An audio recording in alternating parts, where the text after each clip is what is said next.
नमस्कार दोस्तों, स्वागत है आपका मैथ्स मैजिक क्लासेस पे। तो दोस्तों डेली जैसे आप लोग जानते हैं डेली पीवाईक्यू क्वेश्चंस आप लोग के सामने लेके आ रहा हूँ। एनटीपीसी सीबीटी 1 ग्रेजुएट लेवल में जो पूछे गए क्वेश्चंस थे वो क्वेश्चंस को टोटल पीवाईक्यू के रूप में करवा रहा हूँ। आज क्लास नंबर 8 है और 9 जून को थर्ड शिफ्ट में जो एग्जाम किए गए थे मैथ्स का जो भी क्वेश्चंस पूछे गए थे all maths question simple discussing के साथ करवाया जा रहा है। चलते हैं अगले पेज की तरफ। यदि आप लोग सेशन से जुड़ गए हैं तो सेशन को कृपया शेयर कर दीजिएगा और लाइक ज़रूर कीजिएगा और नया कैंडिडेट के पास जो भी नए स्टूडेंट है उसके पास शेयर कर दीजिएगा, ठीक है। यदि आप लोग सेशन पे अभी न्यू हैं तो चैनल को सब्सक्राइब भी कर लीजिएगा। जो भी अपडेट हम दें क्लास के रिलेटेड हो या नोटिफिकेशन के रिलेटेड हो सबसे पहले आपके तक पहुंच जाए। सब्सक्राइब करके बेल आइकन बटन जरूर क्लिक कर दीजिएगा। चलते हैं आज के पहले क्वेश्चन की तरफ। आज का पहला क्वेश्चन एवरेज का है, ये क्वेश्चन औसत का है, ठीक है। क्वेश्चन आप लोग करिएगा। ये कक्षा में 2 छात्र हैं, भाग ए और भाग बी में। भाग ए में 22 छात्र दिया गया है और भाग बी में 44 छात्र हैं, ठीक है। यदि भाग ए का औसत 40 किलोग्राम है, भाग बी का औसत 34 किलोग्राम है, माफ कीजिएगा 34 किलोग्राम है। यदि भाग इसका 34 किलोग्राम है तो पूरी कक्षा का औसत वजन क्या होगा। तो क्या मैं बोल सकता हूँ भाग ए में 22 स्टूडेंट हैं, भाग बी में 44 स्टूडेंट हैं। इसका एवरेज दिया गया है 40 केजी औसत। इसका एवरेज वजन दिया गया है कितना, 34 केजी। क्या मैं बोल सकता हूँ कि यहाँ टोटल कितना केजी, 22 स्टूडेंट का टोटल किलोग्राम में भार कितना हो जाएगा। तो ये दोनों को गुना करना होगा, मल्टीप्लाई करना होगा। सबसे पहले हम इकाई डिजिट पे जाएंगे क्योंकि इकाई डिजिट देख रहे हैं यहाँ से कोई भी आ रहा है, 2 ऑप्शन छटा जाएगा। तो इकाई डिजिट पे जाते हैं, इसको गुना करेंगे तो इकाई अंक पे तो 0 आएगा। कोई भी संख्या इमेजिन कीजिए आप, गुना करने के बाद इकाई अंक पे तो 0 आएगा। 22 का 0 करेंगे 0। अगली बार 4 चौके 16, इकाई अंक पे 6 आएगा। यानी हम बोल सकते हैं कि जितना भी केजी में होगा इकाई अंक 6 आएगा। टोटल केजी हो गया ये स्टूडेंट का। औसत पूछ रहा है तो औसत में हम जानते हैं टोटल स्टूडेंट से भाग देना होता है। टोटल स्टूडेंट 66 है लेकिन इकाई अंक पे 6, ठीक है। तो इकाई अंक 6 वाली संख्या एक दूसरी इकाई अंक 6 वाली संख्या से पूर्ण तरह कब विभाजित कर देगी। या तो एक इकाई अंक पे 1 हो, 6 का 6, क्या एक ऑप्शन में है कहीं तो नहीं है। और दूसरा 6 छाक 36 यानी इकाई अंक पे 6 होना चाहिए तो पूर्ण रूप से कट जाएगा। तो 6 छाक 36 यानी इकाई अंक पे 6 इसमें है, ये आपका उत्तर हो जाएगा, ठीक है। ये रहा आपका यूनिट डिजिट। यदि आप लोग यूनिट डिजिट पे संतुष्टि नहीं है तो इसको आप लॉन्ग प्रोसेस से भी बना सकते हैं। जैसे ए का दिया गया था 22 ग्राम, 40 किलो औसत है। टोटल इसका ग्राम मेरा निकल जाएगा कितना, 880 केजी टोटल स्टूडेंट है पार्ट ए में, ठीक है। भाग ए में 880 स्टूडेंट है। अब बी की बात कर लें तो बी में टोटल 44 स्टूडेंट है। इसका एवरेज औसत कितना है, 34 किलोग्राम है। 34 को इसको मल्टीप्लाई करना है तो कितना ये आ जाएगा, तो 136 हो जाएगा। इसको 136 को ऐड कर देना है तो 1496 आ जाएगा आपके पास, टोटल 1496। तो ये दोनों का ऐड करना पड़ेगा, भाग ए और भाग बी का। तो ऐड कर देते हैं 6 7 3 1, 1367 कहीं ना कहीं 1376 किलो टोटल वजन हो गया। कितना स्टूडेंट में, 66 स्टूडेंट में। तो यहाँ से मेरा औसत निकल जाएगा। तो 11 छके 66 और 11 11 हो गया, 11 दूनी 22 हो गया।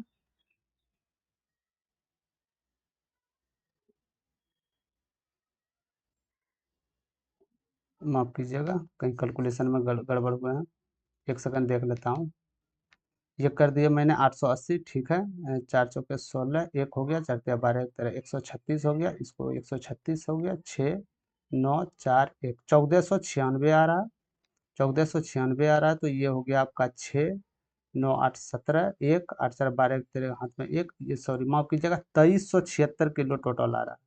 टोटल 2376 के जी में बोल सकता हूँ 66 स्टूडेंट का औसत निकालने के लिए भाग देना पड़ेगा। 6 से कीजिए, 2 हो गया, 36 हो गया, यानी 36 के जी एवरेज हो गया। इसको बताने का अर्थ ये था कि इसमें आपका 1 मिनट से कम समय लगेगा। डायरेक्ट आपको 22 गुना 0 करना था। ये तो मैंने आप लोग को समझाने के लिए लिख दिया गया है यहाँ पे। बाकी बात इसको लिखना भी नहीं होता, मुँह से भी कर सकते हैं। तो कौन मेथड आपको पसंद आया वो मेथड आप अपना सकते हैं। चलते हैं अगले क्वेश्चन की तरफ। सरल कीजिए, ये आपके पास दिया गया है, तो इसको तो सरल क्या करना है, ये तो 4 आ जाएगा यहाँ गुना, यदि इसको करेंगे तो ये कितना आ जाएगा 86 प्लस 99। क्या यहाँ से यूनिट डिजिट से खेल हो सकता है, तो जी हो सकता है, क्योंकि यूनिट डिजिट सबका अलग अलग है, 9 6 3 4। तो 6 चौक 24, इकाई अंक पे 4 आएगा गुना करने के बाद, ठीक है। अब प्लस 99 जोड़ेंगे तो इकाई अंक 9 आ जाएगा, यानी कहीं ना कहीं बोलेंगे जो उत्तर मेरा होगा उसका इकाई अंक 3 होगा। तो क्या मैं ये बोल सकता हूँ उत्तर 443। गुना करने की भी आवश्यकता नहीं है, ठीक है। डायरेक्ट आप सिंपल यूनिट डिजिट से देख सकते हैं। अब पता कैसे करना है कि यूनिट डिजिट इस्तेमाल कहाँ करना है, तो यूनिट डिजिट इस्तेमाल करने के लिए आपको पहले ऑप्शंस में देखना होगा, यूनिट डिजिट यदि सेम है तो आपको यूनिट डिजिट पे इस्तेमाल नहीं करना होगा, यूनिट डिजिट अलग अलग है तो आप वहाँ जा सकते हैं, ठीक है। चलते हैं अगले क्वेश्चन की तरफ। 2 पुरुष या 9 महिलाएं एक काम को 14 दिनों में कर सकते हैं। 2 पुरुष 9 दिन काम करते हैं और चले जाते हैं, शेष काम 9 दिनों में पूरा करने के लिए आवश्यक महिलाओं की संख्या आपको बताना है। 2 पुरुष या 9 महिलाएं 14 दिन में, या तो आप उस काम के लिए 2 पुरुष को लगाइए तब पर भी वो 14 दिन लेगा, ये पुरुष को हटा के उसके बदले 9 महिलाओं को लगा दिया जाए तो भी वो 14 दिन में करते हैं, ठीक है। क्योंकि यहाँ या है, या मतलब बराबर, या तो 2 पुरुष होना चाहिए या नहीं, यदि यहाँ और रहता तो ये दोनों जुट जाता, ये या है तो बराबर। क्या मैं ये बोल सकता हूँ कि 2 मेन जो काम है वो 9 औरत के बराबर है, क्या मैं ये बोल सकता हूँ, ठीक है। 2 पुरुष 9 दिन काम करके चले जाते हैं। सबसे पहले मेरा यहाँ कुल कार्य निकालना, कुल कार्य कितना हो गया, तो 9 महिलाएं कर रही है, 2 पुरुष ले ले या 9 महिलाएं बात बराबर, 9 महिलाएं 14 दिन में काम कर रहा है, तो ये मेरा टोटल कार्य हो गया, यहाँ तक कोई दिक्कत नहीं है, कुल कार्य मेरा हो गया, ठीक है। अब बोला जा रहा है 2 महिलाएं 9 दिन काम करके चले जाते हैं, ये तो मेरा कुल कार्य निकला महिला का, ठीक है। 2 पुरुष 9 दिन काम करके चले जाते हैं, क्या मैं बोल सकता हूँ 2 पुरुष का वैल्यू कहीं ना कहीं 9 औरत के बराबर है, क्या मैं ये बोल सकता हूँ कि 9 औरत 9 दिन काम करके चले जाते हैं, तो 9 औरत तो इसमें जुटे ही थे, ये 9 दिन ही काम किए, तो 9 दिन माइनस करने के बाद हमको पता चल जाएगा शेष कितना काम अभी भी मेरे पास है। ये जो 9 महिला आया था ये चले गए, अब यहाँ न्यू महिला ऐड होगी, कितनी महिलाएं, लेकिन हम ये जानते हैं कि टोटल काम हमको 9 दिन में करना है, ये आपको पता है। महिलाएं कितना आ रहा है ये हमको नहीं पता, लेकिन 9 महिलाएं जो था ये 9 महिलाएं जा चुकी है, ठीक है। तो यहाँ से आप कर सकते हैं इसको 9, ये 5 हो गया, वो मैं नीचे आ गया, 9 इधर चला गया, 9 से 9 कटा गया, यानी 5 हो गया इसका आंसर, यानी 5 महिलाएं आ जाए तो इसको 9 दिन में खेला खत्म कर सकते हैं। बस ये था आपका क्वेश्चन, कुछ नहीं करना है क्वेश्चन में, टोटल काम निकालना है, कितने महिलाएं की कितना दिन करके गया उसको माइनस करके और शेष महिलाएं कितना आ जाएगा उससे डिवाइड कर देना, ठीक है। चलते हैं अगले क्वेश्चन की ओर। ये क्वेश्चन से रिपीट हुए हैं, अगले क्वेश्चन चलते हैं। दो संकेंद्रित वृत्तों की त्रिज्या 10 सेंटीमीटर है और 26 सेंटीमीटर है। संकेंद्रित इसका मतलब क्या होता है, मतलब 2 वृत्त एक ही में, जैसे ये इसको संकेंद्रित बोला जाएगा, 2 वृत्त, एक वृत्त अंदर है एक वृत्त बाहर, ठीक है। इतना है, बड़े वृत्त की उस जीवा की लंबाई ज्ञात कीजिए जो छोटे वृत्त को स्पर्श करती है। तो मैं एक सबसे पहले छोटा वृत्त बना लेता हूँ, ये छोटा वृत्त, ये मेरा हो गया बड़ा वृत्त, कहीं कोई यहाँ परेशानी नहीं। छोटे वृत्त की त्रिज्या दिया गया है 10 सेंटीमीटर, तो त्रिज्या हम जानते हैं केंद्र से परिधि के बीच की दूरी को त्रिज्या बोला जाता है, ये 10 सेंटीमीटर दिया गया है, और बड़े दिया गया है 26, तो क्या मैं ये बोल सकता हूँ ये जो बड़ा हो जाएगा ये 26 हो जाएगा, ये 26 होगा, बोल सकता हूँ ना ये 26 हो जाएगा बड़ी त्रिज्या। तो पूछा गया बड़े वृत्त की उस जीवा की लंबाई क्या होगी, जीवा क्या होती है, बड़े वृत्त की जीवा की लंबाई जो छोटी वृत्त को स्पर्श करती है, जीवा तो यही कहीं ना कहीं होती है, छोटी वृत्त को स्पर्श करके जाएगी, कहीं ना कहीं ये मेरा जीवा हो गया ए बी, ये मेरा जीवा हो गया ए बी, ये मेरा जब जीवा ए बी हो गया तो किसको स्पर्श करते जा रही है, छोटी वृत्त को स्पर्श करते हुए जा रही है। तो जीवा की आपको इसको लंबाई ज्ञात करना है, यानी ए बी का वैल्यू आपको बताना है क्या होगा। तो कहीं ना कहीं ये हम देख पा रहे हैं ये समकोण त्रिभुज का निर्माण कर रहा है यहाँ, समकोण त्रिभुज का निर्माण कर रहा है। यदि ये कर्ण है, यदि ये कर्ण 26 है तो ये ऊंचाई 10 है। क्या मैं आधार बता सकता हूँ? तो जरूर बता सकता हूँ। कर्ण बराबर क्या होता है? आधार स्क्वायर प्लस ऊंचाई, आधार स्क्वायर प्लस ऊंचाई का स्क्वायर रूट अंडर। ठीक है, आधार का स्क्वायर कितना है? 26 का स्क्वायर। सॉरी, कर्ण दिया, कर्ण नहीं निकालना है हमको, कर्ण तो ऑलरेडी है ही। कर्ण है तो क्या हमको निकालना है? आधार निकालना है। तो आधार बराबर क्या हो जाएंगे? रूट अंडर कर्ण स्क्वायर माइनस ऊंचाई स्क्वायर। तो कर्ण कितना दिया गया है? 26 का स्क्वायर माइनस ऊंचाई कितना है? 10 का स्क्वायर। क्या इसको मैंने ए स्क्वायर माइनस बी स्क्वायर पे बोल दूं? ए स्क्वायर माइनस बी स्क्वायर का फॉर्मूला क्या हो जाएगा? ए प्लस बी इंटू ए माइनस बी। ए प्लस बी कितना है? 36। ए माइनस बी कितना है? 16। इसका रूट अंडर कितना हो जाएगा? तो 6 इसमें बाहर चले जाएगा, 4 ये बाहर चला जाएगा, यानी 24। क्या मैं बोल सकता हूँ कि ए से ये सेंटर के बीच की दूरी 24 है? लेकिन हमसे पूछा क्या गया है? जीवा। तो जीवा तो यहाँ से यहाँ दोनों परिधि को टच करने वाली को रेखा को जीवा कहा जाता है। तो ये 24, इधर 24 है, टोटल 48, 48 सेंटीमीटर आंसर। ये रहा आपका आंसर नंबर ए। कोई दिक्कत नहीं है, परेशानी नहीं होना है। क्वेश्चन से जो बोले वो क्वेश्चन, सिर्फ आपको इस वर्ड पे ध्यान देना, संकेंद्रित का मतलब होता है एक ही वृत्त में एक और वृत्त, छोटा वृत्त समाया हुआ। ठीक है, जीवा, जीवा मतलब हुआ एक वृत्त में दो दो दो जो परिधियों को जोड़े, उसे जीवा कहते हैं। और सबसे बड़ी जीवा जो होते हैं, एक वृत्त में सबसे बड़ी जीवा जो होते हैं, वो उसका व्यास होता है। ठीक है, ये बड़ी व्यास सबसे बड़ी जीवा होती है कोई भी वृत्त। ठीक है, समझ गए आप? चलते हैं अगले क्वेश्चन की ओर। राज के पास 1218 रुपया है। वो इसे अपने पुत्र वरुण और आशीष में बांट देता है और उन्हें 10% वार्षिक चक्रवृद्धि ब्याज की दर पर निवेश करने को कहता है। ये देखा गया कि वरुण और आशीष को क्रमशः 13 और 14 वर्षों के बाद समान राशि मिलती है। तो राज ने आशीष को कितनी धनराशि दी थी, ये आपको बताना। यदि ये 13 या 14 वर्ष के जगह 3 वर्ष रहता, 2 वर्ष रहता, तो वो आप इजिली कर सकते थे। लेकिन यहाँ कहीं ना कहीं 13 और 14 दिया। एग्जामिनर जो है स्टूडेंट को भ्रमित करने के लिए ये दिया गया है, तो आपको भ्रमित होना नहीं। ये बोला जा रहा है कि 1218 रुपया आपके पास था, 10% दर से इंटरेस्ट दोनों को सेम दिया गया है। वरुण और आशीष को, वरुण को 13 वर्ष के लिए दिया गया है और आशीष को 14 वर्ष के लिए दिया गया है।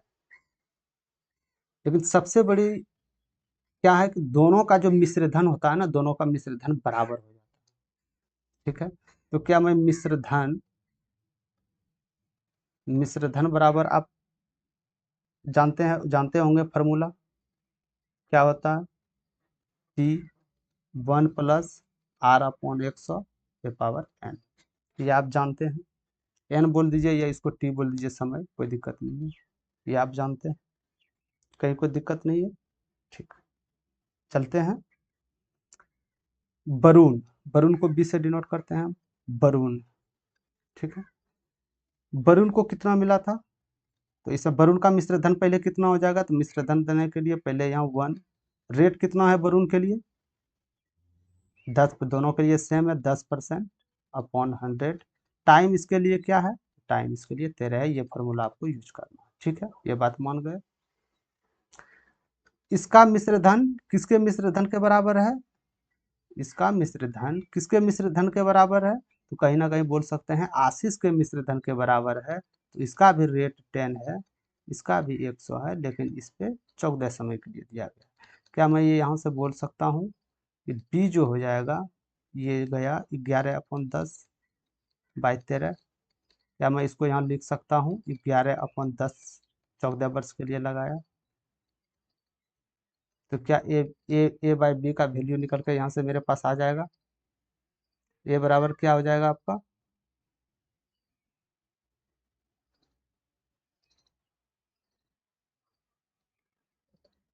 11, सॉरी A/B नहीं, B/A लिख सकते हैं आप यहाँ। बी पहले क्या हो जाएगा? तो बी हो जाएगा आपका 11/10 के पावर 14। ये जो आपका हो जाएगा, क्या हो जाएगा? ए का वैल्यू आपका ये हो जाएगा बराबर के इस पार वाला, तो 11/10 के पावर 13।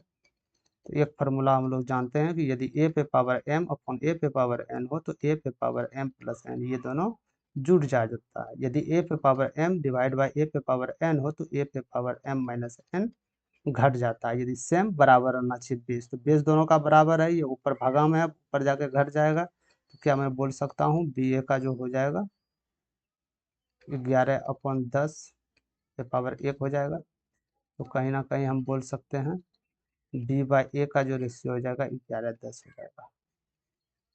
ये आप बोल सकते हैं। बस अब करना कुछ नहीं था, मूलधन को इसमें आपको बांटना था। ठीक है, ये दोनों मेरा निकल गया कंपाउंड। ठीक है, टोटल कितना है? टोटल मूलधन कितना है? 1218 है, लेकिन रेशियो में वैल्यू कितना है? 21 का। टोटल 1218 है। यहाँ तक मान गए आप? समझ गए ना? 21 का वैल्यू इतना। तो क्या मैं यहाँ एक एक का वैल्यू निकाल सकता हूँ? तो जी, 7 से इसको डिवाइड कीजिए 3 बार में, तो ये जाएगा 7, 7 सत्ते 49, 7 चौक 28, 3 से जाएगा, 3 पचे 15, 3 अठे 24, यानी एक का वैल्यू आ गया 58। तो पूछा जा रहा है आशीष को कितनी धनराशि दी थी। आशीष का क्या है? 10 है, तो 10 से इसको मल्टीप्लाई, एक का वैल्यू 58 है तो 10 का वैल्यू हम बोल सकते हैं 580 है। तो आशीष को 580 रुपया मिला था।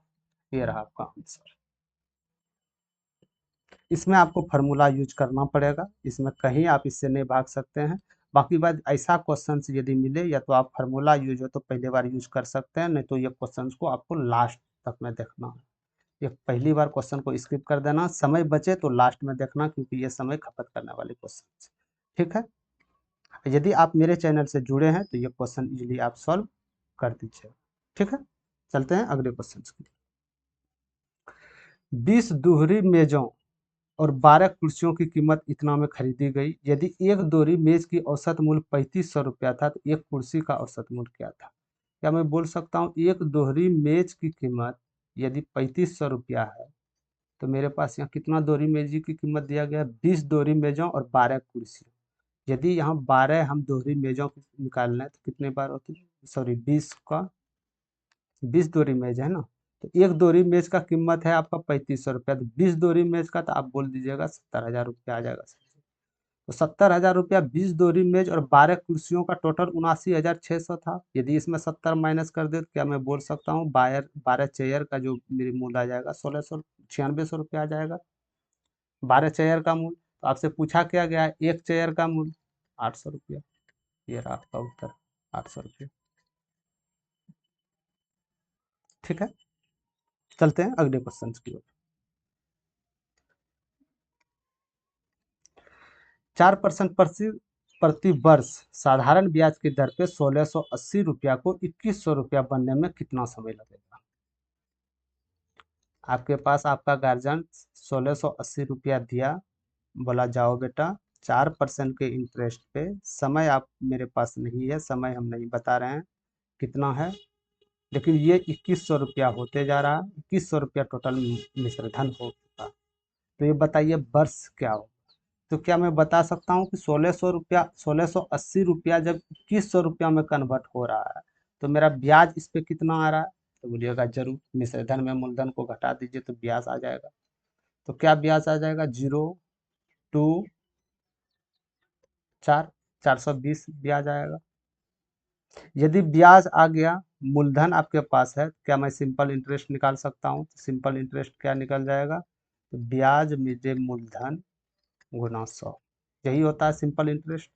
इसको कटा दो, चार, 4 चौके 16, 4 बार में जाएगा, 4 से 25। क्या मैं बोल सकता हूँ सिंपल इंटरेस्ट 25% आ रहा है? सिंपल इंटरेस्ट 25%, क्या मैं बोल सकता हूँ कि नहीं सिंपल इंटरेस्ट 25% आ रहा है? जिसमें कि रेट आपके पास दिया गया है 4%, टाइम पूछ रहा है, तो सिंपल इंटरेस्ट रेट और टाइम का गुणनफल होता है। ठीक है, यदि ये दोनों गुणनफल होता है, जैसे मैं बोल सकता हूँ R/R% इंटू टी बराबर 25% है, तो आर का वैल्यू आपके पास 4% दिया गया है, समय को आपको निकालना है तो परसेंटेज परसेंटेज उड़ जाएगा ये। तो टाइम जो बचेगा 25/4 बचेगा। 25/6 को क्या लिख सकते हैं? 6.25 ईयर्स। ये आपका समय निकल गया 6.25 ईयर्स। कहीं कोई दिक्कत? नहीं होना चाहिए, करना कुछ नहीं है, सिर्फ आपका ब्याज ब्याज इसका कितना होना चाहिए, ब्याज को निकालना है। ब्याज को निकालते बाद सिंपल इंटरेस्ट को निकाल लेना है।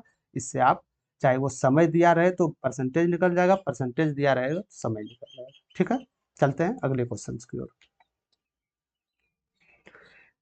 एक वाटर गीजर का खुदरा मूल्य 11,300 रुपया है। यदि निर्माता को 5%, थोक विक्रेता को 10% और खुदरा विक्रेता को 15% का लाभ होता है तो वाटर गीजर का क्रय मूल्य ज्ञात कीजिए। दो दशमलव स्थानों पर पूर्णांकित किया गया है। नोट: निर्माता थोक विक्रेता को बेचता है, सही बात है, और थोक विक्रेता खुदरा विक्रेता को बेचता है, खुदरा विक्रेता ग्राहक को बेचता है। ये आपको बताना है कितना आएगा, कितना इसका क्रय मूल्य होगा। ठीक है, तो इस क्वेश्चन को आप कैसे कीजिएगा, कैसे कीजिएगा इस क्वेश्चन को, वो जल्दी करना।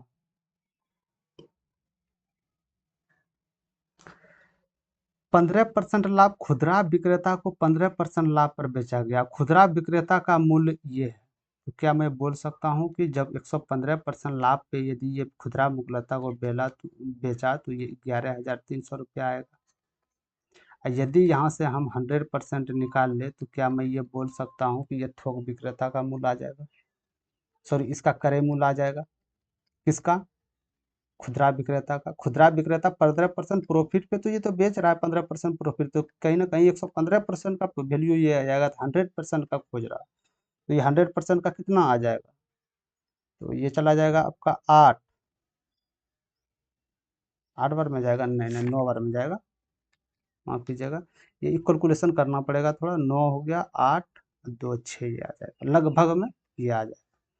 तो क्या बोल सकता हूँ ये सीपी जो है, खुदरा विक्रेता का जो क्रय मूल्य होगा, खुदरा विक्रेता का जो क्रय मूल्य होगा, कहीं ना कहीं थोक विक्रेता का वो परसेंटेज होगा, लाभ होगा। तो खुद थोक विक्रेता का कितना लाभ हो रहा है, 110% लाभ हो रहा है, 110% का वैल्यू तो 5826 रुपया होगा। और यदि यहाँ 100 हम निकाल लें तो ये थोक विक्रेता का कॉस्ट प्राइस निकल जाएगा, वो कितना में खरीदा था। तो यदि इस वैल्यू को आप यहाँ से कटाइएगा तो 88, 99, ये हो गया 3, ये हो गया 2, दूसरे लगभग हम ये मान सकते हैं। तो ये जो मेरा सीपी निकला, किसका निकला, क्रय मूल्य किसका, थोक विक्रेता जितने में खरीदा था, थोक विक्रेता जितने में खरीदा था, तो वो भी तो निर्माता 5% प्रॉफिट पे बेच रहा था, तो ये 500 प्रॉफिट का तो वैल्यू क्या 32.8 आ गया। तो ये 100%, तो ये जो 100% आएगा यही निर्माता का कॉस्ट प्राइस क्रय मूल्य होगा। 105% का वैल्यू दिया गया है आपके पास, 100% का वैल्यू आपको निकालना है। तो आप यहाँ से जा सकते हैं 8507, ये आ गया, इधर हो जाएगा तो ये 7 हो जाएगा, लगभग 8507 आपका आंसर आ जाएगा, 8507 आपका आंसर। ठीक है, क्वेश्चन से बड़ा है, कैलकुलेशन भी है, और ये थोड़ा कैलकुलेशन करना पड़ेगा, क्योंकि ये सेटर क्वेश्चन जो सेटर क्वेश्चन सेट किए हैं वो आपको भ्रमित करने के लिए दिए हैं कि समय आप खपत करें। ठीक है, तो उतना दिमाग लगाना नहीं है, जैसा आप बोले वैसा कर देना है। इसका एक सिंपल सोल्यूशन और भी बता देता हूँ, यदि वो कैलकुलेशन ना हो। मान लेता हूँ एक्स, इसका एक्स जो होगा क्रय मूल्य होगा, एक्स क्रय मूल्य होगा। पहले यदि निर्माता इसको 5% प्रॉफिट थोक विक्रेता पे दे रहा है तो कहीं ना कहीं ये वस्तु इतना में जा रहा है। फिर इसको थोक विक्रेता 10% प्रॉफिट दे रहा है तो कहीं ना कहीं बोल सकते हैं हम ये इसका जा रहा है। फिर इसको 15% प्रॉफिट पे दे रहा है तो 15% कहीं ना कहीं ये दे रहा है, तब इसका वैल्यू निकल के आ रही है 11,300। बस एक्स का हमें यहाँ से निकलना पड़ेगा, कैलकुलेशन करना पड़ेगा, चाहे आप ऐसे कीजिए या वैसे कीजिए। ठीक है, जो मेथड अच्छा लो वो आप सजेस्ट कर सकते हैं। ठीक है, चलते हैं अगले क्वेश्चन की ओर। ए एक कार्य को ए एक कार्य को 57 घंटे में कर सकता है, बी सी मिलकर 28 दिनों में कर सकते हैं, जबकि ए सी मिलकर 19 घंटे में कर सकते हैं, तो अकेले बी इसे करने में कितना घंटा लगाएगा ये आपको बताना है। आइए देख लेते हैं बेस्ट सॉल्व इसका। ए एक कार्य 57 घंटे में करता है, ये आप मानते हैं, और बी और सी जो है ये दोनों मिलकर 28 घंटे में कर लेता है, और ए और सी जो मिलकर ये तो और कम 19 घंटे में कर लेता है। तो मैं यहाँ से एक काम को निकाल लूँ, टोटल काम जिसको हमको करना है। तो ये टोटल काम क्या हो सकता है, जो तीनों संख्या से पूर्ण रूप से विभाजित हो जाए, कहीं ना कहीं इसका एलसीएम लेना पड़ता है। तो इसका एलसीएम क्या हो जाएगा, यदि मैं इसका एलसीएम 57 लेता हूँ, तो क्या 57 सबसे विभाजित है, नहीं, 19 से तो है, 28 से नहीं है। तो कहीं ना कहीं मैं ये बोल सकता हूँ 57 गुना 28 इसका एलसीएम निकल जाएगा। ये आप बात मानते हैं। इसको गुना करके लिखना नहीं है, इसी से बचना है आपको। 57 गुना 28 लिख सकता हूँ, ठीक है। ये एक दिन में कितना इकाई काम कर लेते हैं, ये एक दिन में कितना इकाई काम कर लेते हैं, तो ये 57 दिन में टोटल करते हैं। टोटल मेरे वर्क है इतना, तो ये 57 चला गया, यानी एक दिन में 28 इकाई काम करेगा ये तो समझ गए, ठीक है। अब बी सी टोटल 28 दिन में काम खत्म कर लेते हैं, तो ये एक इकाई मात्र 28 दिन में कर लेते हैं। तो एक दिन में कहीं ना कहीं ये ज़्यादा काम करेंगे, जैसे ये 28 से 28 चला गया, यानी 57 इकाई ये एक दिन में काम करेगा, ठीक है। ए सी टोटल 19 दिनों में काम कर रहा है, तो वो एक दिन में कितना कितना इकाई काम करेगा, तो 19 दिया 57, 3 से कर दीजिए 4 8, 84 इकाई। अरे एक दिन में सबसे ज़्यादा ये कर रहा है, तभी तो इसको सबसे कम समय में करना करना पड़ रहा है, इसको कम समय में करेगा। अब एक दिन में आप 28 इकाई काम कीजिएगा, तो आपको करने में ज़्यादा समय लगेगा, तो आपका ये हो गया, ठीक है। अब बोला अकेले बी को इसे करने में कितना समय लगेगा, अकेले बी को। तो यदि मैं अकेले बी को निकाल लूँ यहाँ से, अकेले बी को यदि मैं यहाँ से निकालूँ, इसको यदि मैं यहाँ से निकालना चाहता हूँ, तो इसके लिए क्या करना पड़ेगा, तो इसमें कहीं ना कहीं सी माइनस करना होगा, तो सी का वैल्यू निकालना होगा। सी का वैल्यू निकालने के लिए ए इसमें माइनस करना होगा। अरे ए प्लस सी में माइनस ए कर देंगे, तो कहीं ना कहीं वैल्यू सी का निकल जाएगा। ए सी एक दिन में कितना काम कर रहे थे, ए सी एक दिन में काम कर रहे थे 84, ए एक दिन में कितना काम 28, तो बता सकता हूँ सी का क्या, एक दिन में कितना काम करेंगे सी, तो बोल दीजिएगा यहाँ 6 हो गया, 56 दिन एक दिन में काम करेगा, ठीक है। 56 दिन सी जो होगा ये एक दिन में काम करेगा, एक इकाई 56 इकाई काम करेगा एक दिन में। यदि सी 56 इकाई एक दिन में काम कर रहा है, तो बी सी मिलकर कितना दिन में कर रहा था, तो बी सी मिलकर 57 इकाई एक दिन में कर रहा था, जिसमें कि सी 56 दिन में कर रहा था, तो बी कहीं ना कहीं बोलते हैं एक इकाई एक दिन में काम करेगा। तो बी बी का एक दिन का काम कितना हो गया, एक इकाई, एक इकाई हो गया। टोटल आपके पास काम कितना पड़ा हुआ है, 57 गुना 28 पड़ा हुआ है। तो ये एक दिन में एक इकाई कर रही है, तो इतना इकाई काम करने के लिए कितना गुना, तो एक से भाग, इसका सिंपल मल्टीपल हो जाएगा। तो मल्टीपल क्या हो जाएगा, 8 सत्ते 56, कोई भी संख्या होगी इकाई अंक पे 6 होगा, तो इकाई अंक पे 6 कहाँ है, तो ये आपको, ठीक है। कहीं कोई दिक्कत नहीं होना चाहिए। एक इकाई काम आपको निकालना पड़ेगा, यदि एक इकाई का काम एक दिन का काम निकल जाता है, तो इससे हम रेशियो निकाल सकते हैं, ठीक है। चलते हैं अगले क्वेश्चन की ओर। प्रश्नावली संख्याएं दी गई है, उसका माध्यिका क्या होगा, माध्यिका क्या होता है, माध्यिका क्या होता है, माध्यिका होता है कि कोई भी जो संख्या दी गई है, सबसे पहले उसको आरोही क्रम में सजाओ, आरोही क्रम में छोटा से बड़ा, छोटा से बड़ा क्रम में सजाइए। छोटा से बड़ा क्रम में सजाने में यदि संख्याएं विषम पकड़ा रहा, यदि संख्याएं काउंटिंग करने पे विषम आ रहा, तो बीच वाला माध्यिका होगा, बीच वाला माध्यिका होगा। यदि सम संख्याएं आ रहा, तो जो बीच में दो संख्याएं होगा वो इसका माध्यिका होगा, ठीक है। नहीं समझे, जैसे विषम संख्या बोले, जैसे विषम संख्या 1 2 3, ये तीनों तो विषम तो है, 1 2 3 विषम है। यदि यहाँ 4 रहता 1 2 3 4, तो ये तो सम है, काउंटिंग करने पे 1 2 नंबर ऑफ 1 2 3 4, ये तो सम है। यदि विषम होगा तो ये बीच वाला माध्यिका हो जाएगा, यदि इसको मैं आरोही क्रम में सजा कर लिखूं। और यदि सम संख्या आ रहा है, तो ये दोनों बीच में जो संख्या आएगा इसका योग करके दूसरे भाग, यानी 5/2 ढाई आ जाएगा, ठीक है। यहाँ तक आप समझ गए। तो कहीं ना कहीं ये क्वेश्चन सबको आरोही क्रम में लिखना होगा। आरोही, क्या हम आरोही क्रम में लिखने बैठेंगे ऑप्शन में, नहीं, कभी नहीं लिखने बैठेंगे। सबसे पहले यहाँ से देख लेंगे संख्याएं क्या है, संख्याएं कितनी संख्याएं हैं, 1 2 3 4 5 6 7 8 9 10 11। ध्यान से सुनिएगा, 11 संख्याएं हैं, 11 टोटल संख्याएं हैं। तो क्या ये 11 विषम संख्याएं नहीं है, हाँ विषम संख्याएं, तो विषम संख्याएं हैं तो बीच वाला औसत होगा आरोही क्रम में, तो बीच वाला औसत क्या होगा, 5 सर इधर से भी जाएगा, 5 इधर भी जाएगा, छठा नंबर जो होगा आरोही क्रम में वही मेरा माध्यिका होगा। तो छोटा से बड़ा क्रम में जाते हुए छठा नंबर पे कौन आ रहा है, तो आप यहाँ से देखिएगा, सबसे छोटा 1, 1 के बाद क्या हो गया ये 2, 32, 2, 32 के बाद ये आपका आ गया 3, 45, 3 आ गया, 45 के बाद 53 हो गया, 4, 53 के बाद 56, 4 1 5। अब छठा नंबर पे कौन होगा, छठा नंबर पे कौन होगा, छठा नंबर पे 79 होगा। तो इसका उत्तर कहीं ना कहीं मेरे ख्याल से 79 होना चाहिए। तो इसका उत्तर क्या हो जाएगा, 79। कहीं कोई दिक्कत यहाँ पे, कोई परेशानी नहीं होना चाहिए, ठीक है। तो इसका उत्तर 79 हो जाएगा। आरोही माध्य का खोज रहा, माध्य नहीं खोज रहा, इस टोटल योग करके आपको डिवाइड करना। माध्य का आरोही क्रम में सजा के यदि संख्याएं विषम हैं तो बीच वाले संख्या, यदि सम है तो बीच का दोनों जो अंक होगा जोड़ के 2 से डिवाइड करना, ठीक है। ऐसा ही सॉल्व के लिए अब सेशन में बने रहिए। सेशन पसंद आ रहा तो लाइक जरूर कीजिएगा। चलते हैं अगले क्वेश्चन की ओर।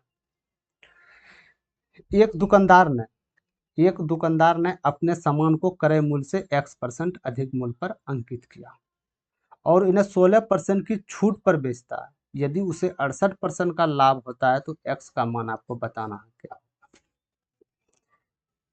हम मान लेते हैं एक दुकानदार है जो वस्तु 100 रुपया में ये खरीदा होगा, ये आप मानते हैं, परसेंटेज हम 100 मान सकते हैं इसका क्रय मूल्य। क्रय मूल्य को हम 100 मान लिए, ये मेरा क्रय मूल्य है। X% अधिक मूल्य पर अंकित किया, अंकित जो करेगा X% अधिक मूल्य पे अंकित किया तो हम मान लेते हैं कि अंकित मूल्य इसका Y हो जाएगा। ये मेरा अंकित मूल्य हो गया, अंकित मूल्य मेरे पास Y आ गया। इसमें 16% की छूट भी दे रहा है, तो छूट हमेशा याद रखिएगा, हमेशा मार्क प्राइस पे छूट दिया जाता है। क्रय मूल्य पे छूट देगा तो 110% एनी टाइम लॉस जाएगा। छूट जब भी मिलता है वो अंकित मूल्य पे मिलता है। 16% की छूट दिया गया तो उसे 68% का लाभ हुआ। 100 रुपया में खरीदा था, अब X% बढ़ा के दे, उसमें से 16% ये डिस्काउंट भी दिया, इसके ऊपर से उसको 68% का प्रॉफिट आया 100 में, तो हम बोल सकते हैं कि वो वस्तु 168 में बेचता तो उसका 68 8% प्रॉफिट होता। ये बात मानते हैं आप, मानते हैं ना, 8% हो 16%। तो क्या मार्क प्राइस पे 16% डिस्काउंट दिया तो ना ये 168 वैल्यू आया। तो क्या मैं बोल सकता हूँ कि 84% का वैल्यू मेरे पास 168 दिया गया है ना। अरे यदि मैं अंकित मूल्य को सपोज डेट करिए 100% मान लूँ, 16% डिस्काउंट दिया गया है तो कहीं ना कहीं इसका वैल्यू 84% का वैल्यू तो दिया गया है। यदि यहाँ हम 100% मान लूँ तो 100% वैल्यू मेरा अंकित मूल्य निकल जाएगा, निकलेगा कि नहीं। अंकित मूल्य निकालने के लिए इसको कटाइए, 2 बार में जाएगा, यानी हम बोल सकते हैं अंकित मूल्य मेरे पास कितना आया। क्या मैं बोल सकता हूँ अंकित मूल्य मेरे पास कितना आया, तो हाँ अंकित मूल्य मेरे पास 200 रुपया आया। एक्स का मान पूछ रहा है, यानी कितना परसेंट आप बढ़ाए, कितना बढ़ाए। पहले 100 था, अब 200 हो गया, तो क्या मैं बोल सकता हूँ 100 बढ़ा है। यही तो खोज रहा था, कितना बढ़ा है, 100 बढ़ा है, ठीक है। इस तरह सवाल में यदि आप क्रय मूल्य को 100 मानते हैं तो आपका कैलकुलेशन आधा कम हो जाएगा, क्योंकि 100 से प्रॉफिट को बढ़ाना घटाना बड़ा आसान होता है। जैसे 68% प्रॉफिट बोल दिया 100 पे, तो डायरेक्ट हम 68 प्लस कर दिए, ठीक है। चलते हैं अगले क्वेश्चन की। ए बी 3 4 है, बी सी 4 7 है, तो इसका मान ज्ञात करना। ए बी का मान कितना दिया गया है, 3 4 है, बी सी का मान कितना दिया गया है, 4 से। तो क्या ये बी बी दो कॉमन आ रहा है, जी कॉमन है। क्या ये संख्याएं अलग अलग है, नहीं सेम संख्याएं, सेम संख्याएं, तो इसको डायरेक्ट ए बी सी जो है आप 3 4 7 लिख सकते हो। यदि इस 4 के जगह यहाँ 3 रहता, 2 रहता, तब इसको हम दोनों को मल्टीपल करके बराबर लिखना था। यदि दोनों संख्याएं सेम है तो इसको आप डायरेक्ट आपको यू बहु 3 4 7 के रूप में उतार देना। तो पूछा क्या जा रहा है, ए प्लस बी प्लस सी। अब बेटे सी का क्या होगा, तो ए प्लस बी प्लस सी कितना हो जाएगा, 14। ए प्लस बी प्लस सी कितना हो जाएगा, 14। इसको भट्टा सी से भाग दे रहे हैं, तो सी कितना है मेरे पास 7 है, क्या उत्तर आ जाएगा 2, इसलिए करेक्ट आंसर 2। ठीक है, इसको लिखना भी, यदि आप यहाँ से बी का वैल्यू देख लेते, बी 4 है तो इसको डायरेक्ट 3 4 7 के अनुपात में आप वितरण कर देते। ठीक है, चलते हैं अगले क्वेश्चन की ओर। एम के लिए मान क्या होगा आपको बताना। एक आप जानते होंगे ए पे पावर यदि m है और यदि ए पे पावर n है तो ए पे पावर m और m हमेशा माइनस होता है। यदि ए पे पावर m है और ये गुना ए पे पावर n है, दोनों का बेस समान है, तो ये दोनों 8 हो जाएगा पावर। ठीक, यही फॉलो होने वाला है। 21/7 ये बेस, 21/7 ये बेस, क्या ये दोनों बेस बराबर है ए, तो क्या ये दोनों का पावर जुट जाएगा, तो जी जुटेगा। 21/8 पे पावर कितना हो जाएगा 26 हो जाएगा। गुना, अब क्या बचा 8 पे पावर, 8/21 पे पावर 14 बराबर, क्या मैं यही लिख सकता हूँ 8 पे पावर 21 9m+20। ठीक है, यदि ए पे पावर a/b, यदि a/b पे पावर n है और यदि ये व्युत्क्रमानुपाती हो जाता है, यानी ये उल्टा हो जाता है, तो पावर हमेशा नेगेटिव में चला जाएगा। ठीक है, 8/21 वैल्यू हमको निकालना है, 8/21 बेस करना है, तो कहीं ना कहीं इसको उल्टा करना पड़ेगा। 8/21 यदि हम उल्टा कर दे तो पावर निगेटिव होता है, जैसे कि हम लोग जाने यहाँ से। ठीक है, निगेटिव हो गया। गुना 8 पे पावर ये 21 हो गया, इस पे पावर कितना है 14 बराबर, ये यूं ही उतर जाएगा, यानी 8 पे पावर 21 और 9m+20। क्या ये दोनों संख्याएं जुट जाएगा, पावर जुटेगा, क्योंकि बेस समान है, दोनों को जोड़ दिया जाए। -21 में 14 जुटेगा, कितना होगा बोल दीजिएगा, माइनस कितना हो जाएगा -12 हो जाएगा, बराबर 8 पे पावर 21 9m+20 हो जाएगा। ये दोनों समान है, ये दोनों को हम खा जाते हैं, तो क्या ये लिख सकता हूँ -12 बराबर 9m और +20। इसको इधर लाऊंगा तो ये माइनस हो जाएगा, तो क्या मैं ये लिख सकता हूँ 9m बराबर -32। m का वैल्यू यहाँ से आ जाएगा -32/9। उत्तर तो ये रहा आपका -32/9। ठीक है, कुछ मत करना है, जो ये बराबर के इस पार जो बेस पूछे, बस इस बेस में सबको आपको बदलना है, चाहे उसके लिए आपको कुछ भी करना पड़े। इस बेस में बदल के इसका बराबर ला के बेस बेस को उड़ा के दोनों को पावर बराबर कर देना। ठीक है, चलते हैं अगले क्वेश्चन की ओर।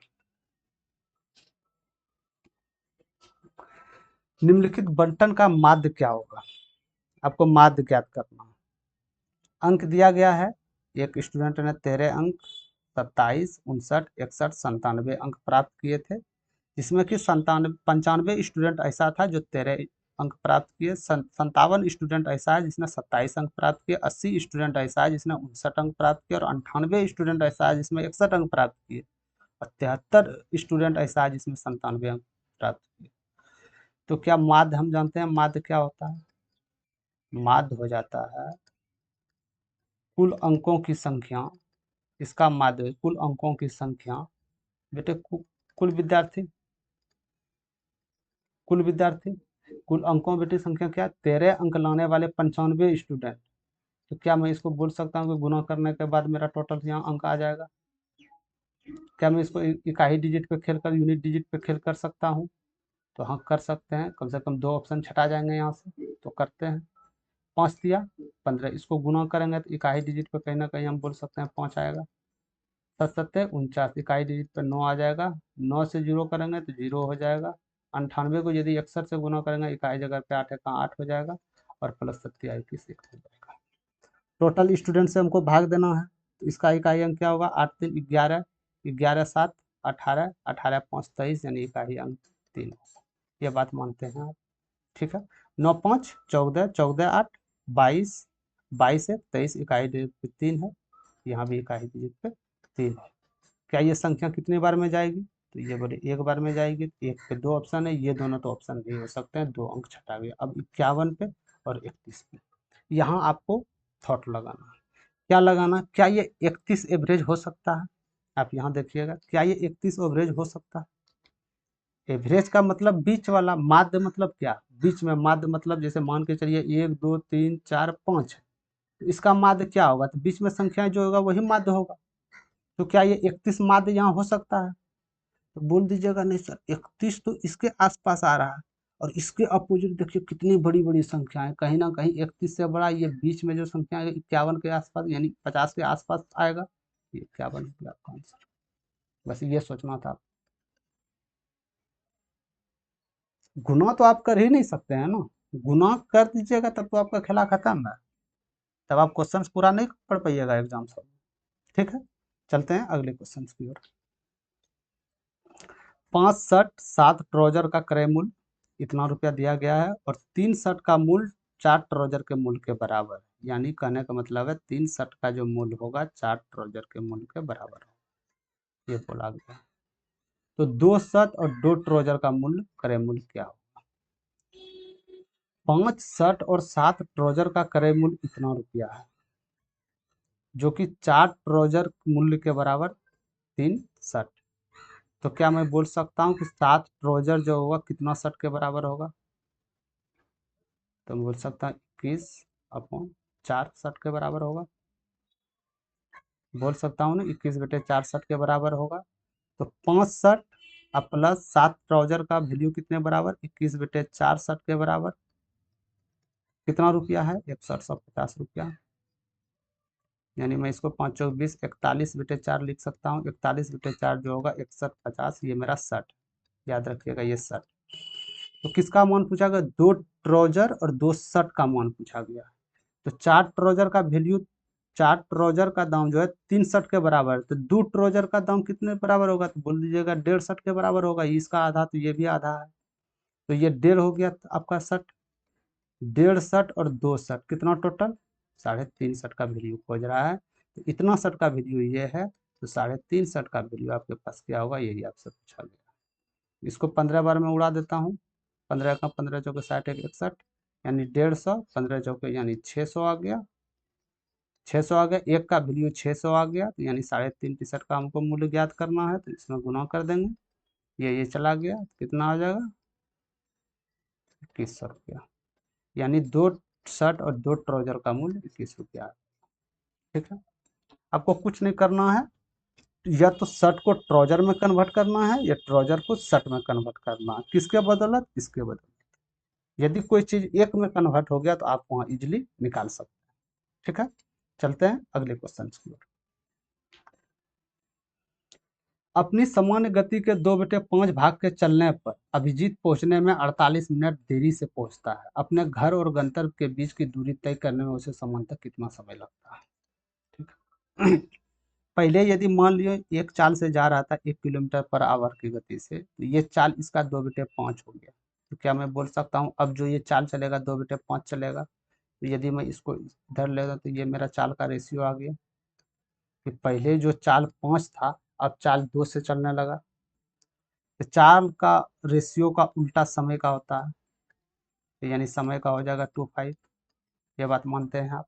अरे चाल का उल्टा समय क्यों होगा? यदि ये 5 किलोमीटर कोई भी दूरी, ये 5 किलोमीटर घंटा जा रहा है, ये 2 किलोमीटर घंटा जा रहा है, सबसे पहले कौन पहुंचेगा? कम समय कौन लगाएगा? कम समय कहीं ना कहीं ये लगाएगा, 5 किलोमीटर पर घंटा से जा रहा है। तो चाल का उल्टा हमेशा समय होता है। 2-5, 2-5 जाने में इसको 3 मिनट का गैप है, इसको 48 मिनट लेट करवा देता है। तो एक का वैल्यू यहाँ से निकल आ गया, 3×6 = 18 निकल के आ गया। तो उसे समानता घर पहुंचने में कितना समय लगता है? समानता पहले कितना समय लगता था? 2 का वीडियो पूछ रहा हूँ, यानी 32 मिनट लगता है। ये आपका उत्तर है, 32 मिनट। ठीक है, क्योंकि चाल को समय में कन्वर्ट करना, समय बराबर समय कर देना, इसके बाद आपका निकल जाएगा। यदि ये पूछे कि चाल घटने के बाद कितना मिनट में, तो ये 16×5 = 80, यानी 80 मिनट में पहुंचेगा यदि चाल को घटा दिया जाए, नहीं तो 32 मिनट में पहुंचेगा। ठीक है, चलते हैं अगले क्वेश्चन की ओर। एक म्यूजिक सेट का वास्तविक मूल्य 8,000 रुपया दिया गया है। 12% की कमी कर दी जाती है, फिर भी इसे 20% बढ़ा दिया जाता है, तो नया मूल्य क्या? 8,000 रुपया मेरे पास है, 12% इसमें कमी कर दिया गया, 12 निकल गया 100 में, कहीं ना कहीं हम बोल सकते हैं कि ये 88% का वैल्यू मेरे पास आएगा। अब फिर इसे 20% बढ़ा दिया, 120/100 लिख सकता हूँ, 6/5 भी लिख सकते थे, लेकिन कैलकुलेशन में लंबा हो जाएगा। जीरो इसलिए लगाए क्योंकि ये संख्या तीनों कट जाएगा। देखना, ये 3 बार में कट जाएगा। तो बरठ है 96, 96 गुना 88, यही मेरा नया मूल्य हो। तो क्या मैं इसको गुना करने बैठूंगा? अच्छा, 48 इकाई डिजिट पे, ये तो यूनिट डिजिट सब सेम है। अब कैसे होगा? तो अब यूं होगा, ये संख्या यदि मान लिए हम 100 है, लेकिन है 96, मान लिए 100, यानी 4 जो बढ़ा, 4 तो ये 4, 88 गुना 4 घटेगा इसमें, और गुना 88। तो क्या मैं ये बोल सकता हूँ कि जो भी उत्तर होगा वो 8800 से तो नीचे होगा, 2-300 नीचे होगा। यानी यदि 4 हम इसको ज़्यादा मान लिए तो 8 चौक 32, यानी 320 से तो नीचे होगा ये संख्या, यानी 8800 के नीचे होगा। तो 8900 ये तो नहीं हो सकता, 8800 के नीचे एक यही संख्या है, ये तो बहुत कम है, ये भी नहीं हो सकता है, इसलिए ऑप्शन ये। ठीक है, अप्रॉक्स इसको माना जाता है। आप यदि अप्रॉक्स मान लेते हैं तो आपका उत्तर निकल जाएगा। यदि आप कैलकुलेशन इसमें करते तो 96, 88 बहुत समय चला जाता है। ठीक है, तो ये सीखना है आपको इस चैनल, इसलिए आप जुड़ें और एक बेहतरीन सॉल्व पाएं, जो कि आप जो भी मंजिल की ओर जा रहे हैं थोड़ा सा पहुंचने में आसानी। ठीक है, चलते हैं अगले क्वेश्चन की ओर। यदि दो संख्याओं का अनुपात 3:16 दिया गया है, उसका एलसीएम और एचसीएफ का गुणनफल भी दिया गया है, एलसीएम एचसीएफ का व्युत्क्रमों का योग क्या होगा? अब ये सवाल से में पेन नहीं उठाना पड़ेगा, लेकिन आप पेन उठाते हैं तो इसका कहीं ना कहीं एक कमजोरी है कि आप प्रैक्टिस में कहीं ना कहीं कम कर रहे हैं। व्युत्क्रमों का योग पूछ रहा है, व्युत्क्रमों का योग भी जो भी होता है, दो संख्याओं का, यदि मान लिए ए संख्या बी संख्या, इसका व्युत्क्रमों का योग जो हो जाएगा तो ए बटे बी होगा। यदि हम एलसीएम को ए मान ले, एचसीएम को बी मान ले, तो इसी का तो व्युत्क्रम पूछ रहा है। तो क्या मैं ये व्युत्क्रम में नहीं लिख सकता हूँ? तो ऊपर में ए प्लस बी चला जाएगा, नीचे तो ए बी तो मल्टीपल होगा, यानी जो भी, यही तो व्युत्क्रम का योग हुआ मेरे पास। तो व्युत्क्रम का योग जो भी होगा, ए प्लस बी, नीचे ए बी का गुणनफल होगा, ए बी एलसीएम एचसीएफ माने हैं, ये दोनों का गुणनफल ऑलरेडी मेरे पास दिया गया है 432, यानी ऑप्शन में ए प्लस बी या हर में जो 432 होगा या इसका मल्टीपल होगा वही ऑप्शन होगा। क्या 432 को 145 ये डिवाइड हर को कर सकते हैं? कभी नहीं। 144 ये कर सकते हैं, देख लेते हैं, ये कर सकते हैं, कभी नहीं, ये कर सकते हैं, कभी नहीं, इसलिए आंसर तीन। बताइए, कोई दिक्कत नहीं होनी चाहिए, कोई दिक्कत। अब यदि बात करें लंबा प्रोसेस में कितना समय है इसका, लंबा, इसको मैं एक लिख लेता हूँ यहाँ, 432 हर में आ गया था, ए प्लस बी, इसलिए ऑप्शन इसका ये कर जाएगा ये। अब इसका दूसरा ऑप्शन कि जो अधिकतर बच्चा इसको बनाएंगे, तो कैसे बनाएंगे?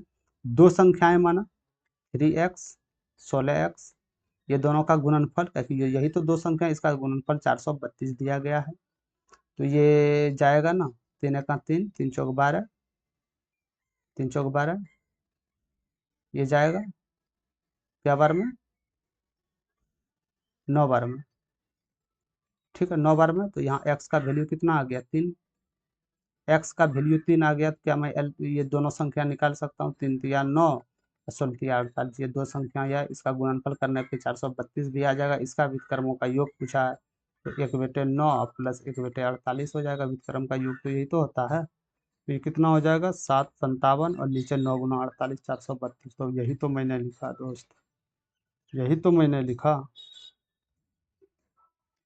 लिखे कि नहीं? यही तो मैंने लिखा है। ठीक है, तो आप सबसे इजीली सॉल्व ये आपका रहा, इससे आप सॉल्व कर सकते हैं, कहीं कोई दिक्कत आपको नहीं होने वाला है। ठीक है, चलते हैं अगले क्वेश्चन की ओर।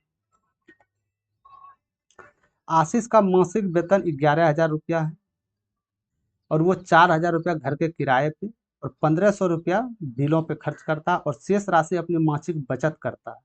यदि अपने जन्मदिन के महीने में वो अपनी सारी मासिक बचत जन्मदिन समारोह पर खर्च कर देता है, तो एक वर्ष में उसकी बचत क्या थी? इसका वेतन कितना था? क्या मैं बोल सकता हूँ इसका आय कितना था? आय गुरु था 11,000, 11,000 रुपया ये महीने में कमाते थे। और ये जो खर्च जो करते थे, 4,000 रुपया तो घर के किराए पे खर्च कर दिया ये, और 1,500 रुपया बिलों पे खर्च किया। टोटल में बोल सकता हूँ कि खर्च कितना हो गया, तो 5,500 रुपया टोटल खर्च कर रहा है। यदि आय मेरे पास 11,000 है, खर्च 5500 रुपया कर रहे हैं, तो क्या मैं बचत बोल सकता हूँ कि बचत ये दोनों में माइनस कर देंगे तो ये मेरा बचत है, बचत भी 1500 रुपया 5500 रुपया हो जाएगा। ठीक है, बचत हो जाएगा। तो एक वर्ष में बचत किया गया है। एक वर्ष में बचत करने के लिए आप लोग 12 से गुना करके डायरेक्ट सिंपल में ऑप्शन ऐसे मार दीजिएगा, तरह से हो जाएगा। क्वेश्चंस को पूरा पढ़ना है, तो क्वेश्चंस क्या बोला गया है, तो वो अपनी सारी मासिक बचत जन्मदिन के समारोह पर खर्च करता है। अरे जन्मदिन उसका एक साल में कोई ना कोई एक दिन तो होगा। अब वो एक दिन में वो एक महीना का जो बचत था तो वो खर्चा कर दे रहा है। एक साल में एक महीना की बचत खर्च आती है, यानी बोल सकते हैं कि ये 11 महीना का ये टोटल मेरा बचत आएगा एक महीना खर्चा करने के बाद, आएगा ना। तो 11 महीना में यदि इसको हम गुना कर दें 11 महीना के लिए, तो मेरा बचत निकल जाएगा साल भर का। क्या निकला? 005, ये निकल जाएगा 60%। ठीक है, इसीलिए मैं बार बार आप लोग को बोलता हूँ क्वेश्चंस पढ़ लिया करो दोस्त, क्वेश्चंस पूरा पढ़ा करो। नहीं डायरेक्ट आप ऐसे निकाल के यहाँ से 12 कर देते, आपका 66,000 कुछ समथिंग आ जाता, आप मार देते और यहाँ आके बोलते, रूम आके बोलते कि देखिए मेरा क्वेश्चन गलत हो गया, इजी क्वेश्चन। तो ये गलती आपका है। और एनटीपीसी जहाँ तक ये पीक्यूआईक्यू हम करा रहे हैं एनटीपीसी का, ये क्वेश्चंस हर एक शिफ्ट में देखने मिला। इससे ये पता चलता है दोस्त कि पीवाईक्यू क्वेश्चंस आप यदि कीजिएगा तो आने वाले जितने भी एग्जाम्स हैं उसका आपका कल्याण हो जाएगा। सिर्फ नंबर चेंज, ये क्वेश्चंस हम 5 बार करा चुके हैं यही एनटीपीसी के सेशन में। सिर्फ नंबर चेंज, सिर्फ number change, same to same वही।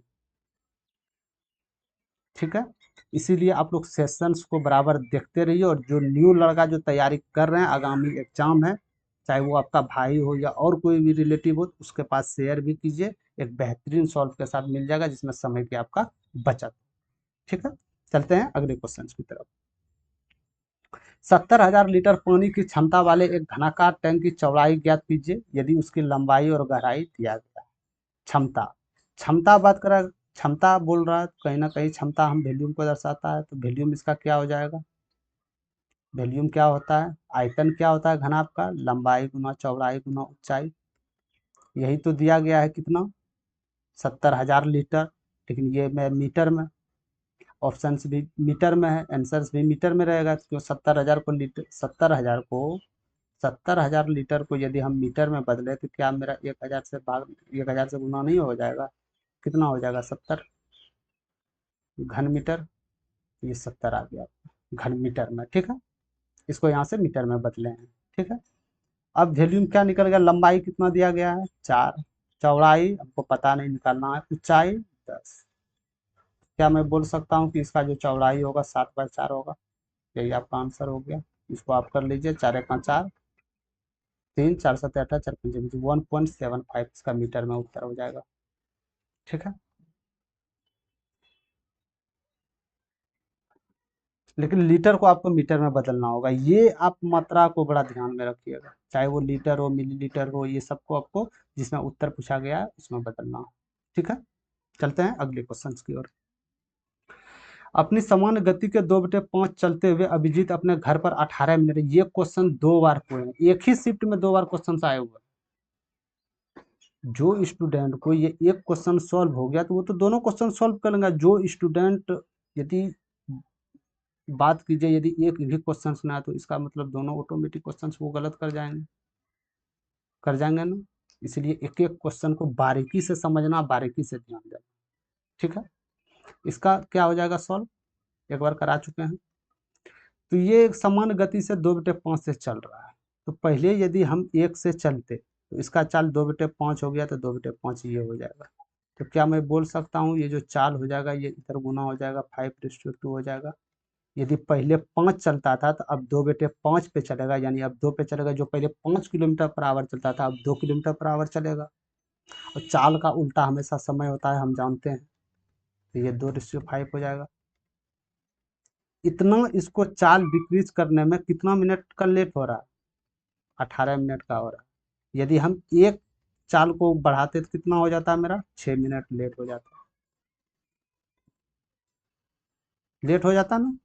तो उसे समांतर कितना मिनट लगेंगे दूरी तय, अपने घर के बीच दूरी तय करने में कितना समय लगता था उसको? पहले 2 मिनट। अरे 2 मिनट लगता था ना, एक का वैल्यू कितना मेरे पास है, 6 मिनट लेट हो रहा है, यानी 12 मिनट। 12 मिनट उत्तर हो जाएगा। और यदि वो पूछे कि आज उसको जाने में, आज उसको उठी पहुंचने में कितना मिनट, तो 6 पंचे 30, 30 मिनट हो जाएगा, यानी 18 मिनट लेट है, हकीकत 18 मिनट लेट। समझ गए? इस तरह क्वेश्चंस में कुछ नहीं है, इसको चाल को समय को उल्टा करके आप कर सकते हैं। ठीक है, चलते हैं अगले क्वेश्चन की ओर। निम्नलिखित में से कौन सी संख्या 38 से विभाज्य, बताइए। ये कोई क्वेश्चन है, 38 से विभाज्य। अब इसमें से भी स्टूडेंट क्या करेंगे, एक एक ऑप्शन निकालेंगे, 2620, इससे भाग देंगे 38 से। कौन कर रहा है, अरे भाई इतना क्यों करना है आपको। आप ये नहीं देख सकते हैं कि जो संख्या 38 से विभाज्य है वो संख्या 2 से भी विभाज्य होगी, वो संख्या 19 से भी विभाज्य हो गया, और वो संख्या 38 से भी विभाज्य होगा, 3 से भी 3 संख्या से विभाज्य होगा। तो क्या ये 1495 2 से विभाज्य है, नहीं, ऑप्शन से तो ये गया पहली बार। क्या ये 2 से विभाज्य है, तो हाँ ये है। क्या ये 2 से विभाज्य है, नहीं, तो ये गया। क्या ये 2 से विभाज्य है, नहीं। अब आ गए 2 क्वेश्चन। देखिए इस तरह ऑप्शन से करने का फायदा एक है कि यदि आप नहीं भी क्वेश्चन से जानते हैं ना, यदि इस तरह करते हैं तो आपका 50% चांस है कि ऑप्शन आपका सही होगा, क्योंकि आपने 2 ऑप्शन को पहले ही उड़ा दिए। यदि आप डायरेक्टे आंसर देते हैं तो आपका एक 25% चांस होगा कि आपका सही उत्तर है, ऐसे 50% चांस हो जाएगा। समझ गए? इसीलिए मैंने क्या है, अब 2 से तो हो गया, अब कितनी संख्याएं बचा, 2 संख्या, 2620 और 1938। 2 से तो दोनों जा रहा है, क्या ये 19 से जा रहा है, हम देख लेते हैं। क्या ये 26 और 20 19 से जा रहा है, कभी नहीं। क्या ये 19 से, बस एक ही ऑप्शन का सी यही होगा। हमको 38 से भाग देने का भी नहीं टाइम मिला, मौखिक रूप में इसको कर सकते थे आप। ठीक है, चलते हैं अगले क्वेश्चन की तरफ। एक व्यक्ति, यार ये टाइपिंग में बहुत गलत कर रहा है।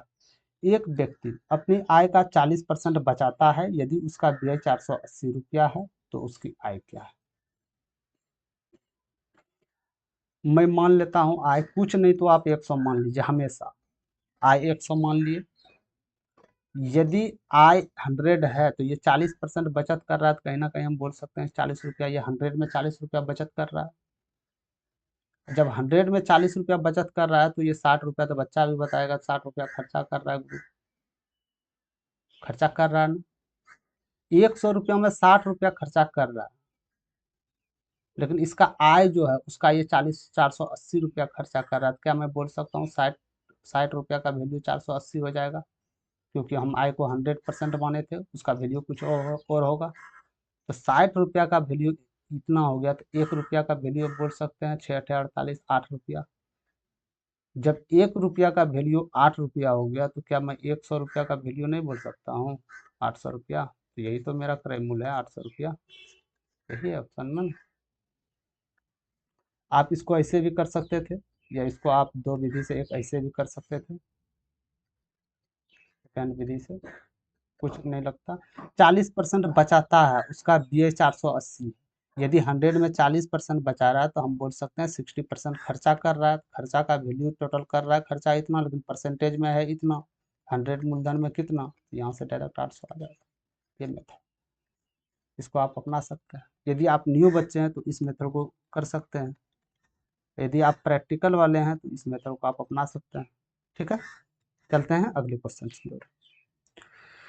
y x+3 के अनुक्रमानुपाती है, जब x1 y8 और x2 y2 का मान क्या होगा। ये क्वेश्चन हम एक बार और करा दिए हैं और इसका विस्तृत अध्ययन हमने करा दिए हैं, लेकिन इस सेशन में इस क्वेश्चन पे हम ट्रिक्स पे बात बोलेंगे, लॉजिक पे बात करेंगे, डायरेक्ट आंसर आ जाए। ठीक है, बोला गया है y जो है वो x+3 का अनुक्रमानुपाती है। क्या मैं ये बोल सकता हूँ, अनुक्रमानुपाती मतलब कि यदि ये बढ़ेगा तो ये भी बढ़ेगा, यदि ये घटेगा तो ये भी घटेगा। अनुक्रमानी मतलब तो यही हो जा रहा है। ठीक है, जब x 1 है तो y 8 है। जब x 1 है, यदि x को 1 मान लें तो ये तो 4 हो जाएगा, अनुक्रमानुपाती है, तो y कितना हो जाता है, y 8 हो जाता है। कहीं ना कहीं हम ये बोल सकते हैं कि x+3 इसका दोगुना हो जाएगा। ठीक है, कोई दिक्कत नहीं। यानी अनुक्रम, यदि ये बढ़ेगा तो ये भी बढ़ेगा, ये घटेगा तो ये भी घटेगा। ठीक है, तो यदि x 2 है तो तब y का मान क्या होगा? यदि y, इसको मैं लिख लेता हूँ फिर से, ये हो गया। यदि x 2 है तो यदि x का वैल्यू यहाँ 2 रखे तो क्या मैं बोल सकता हूँ ये 5 आ जाएगा। तो y का वैल्यू क्या पूछा गया बताया कि जब अनुक्रमानुपाती था ये 4, तो ये इसका दुगुना था। यदि ये बढ़ेगा तो ये भी बढ़ेगा। 4 था तो ये दुगुना 5 था, तो यदि ये 5 है तो इसका दुगुना, तो ये तो 10 तो होगा। y बराबर 10, बस यही है। y बराबर 10, कोई जरूरत नहीं है, डायरेक्ट आप बना सकते हैं। इसका यदि विस्तृत अध्ययन देखना चाहते हैं तो प्रीवियस वीडियो में हम बता दिए हैं। वहाँ से k का मान एक नियतांक कैसे किए थे कि ये जो है अनुक्रमानुपाती हटा के, जैसे ये अनुक्रमानुपाती हटा के बराबर डाल के k का मान यहाँ से वैल्यू पुट किए थे। k का मान निकलने के बाद निकल जाता है, ये विस्तृत अध्ययन है। ठीक है, आपको इस लॉजिक पे करना है, इस लॉजिक पे करना है। दोनों को निकाल लेना है, इसको देख लेना है कि ये अनुक्रमानुपाती है, ये इससे ज़्यादा बड़ा है, ये दुगुना है कितना है, बस इसी रिस्पेक्ट में इसको निकालना है। ठीक है, चलते हैं अगले क्वेश्चन की तरफ। एक धात्विक ठोस गोले का व्यास 42 सेंटीमीटर दिया गया है। ठीक है, 42 सेंटीमीटर व्यास है तो कहीं ना कहीं हम बोल सकते हैं कि 21 सेंटीमीटर व्यास का आधा त्रिज्या होता है, 21 सेंटीमीटर है।